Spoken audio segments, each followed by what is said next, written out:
काय जिजाऊ मित्रांनो, बघा परिस्थिती. अरे एवढं मोठं ऊसासारखं पीक या पाण्यामध्ये वाहून जाताना आम्ही डोळ्यानं बघत आहोत. अरे सोयाबीनची काय गत असेल, कापसाची काय गत असेल, अरे उभ्या पिकायची केळीची काय गत असेल, अरे फळबागायची सुद्धा काय गत असेल. अरे थोडासा आलेला घास निसर्गानं ओढून दिला.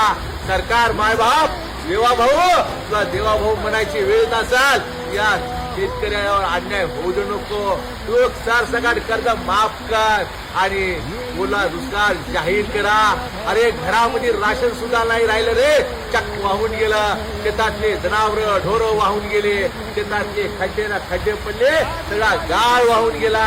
अरे घरात गेलं तर बसायला जागा नाही, अरे शेतात गेलं तर उभं टाकायला सुद्धा जागा नाही.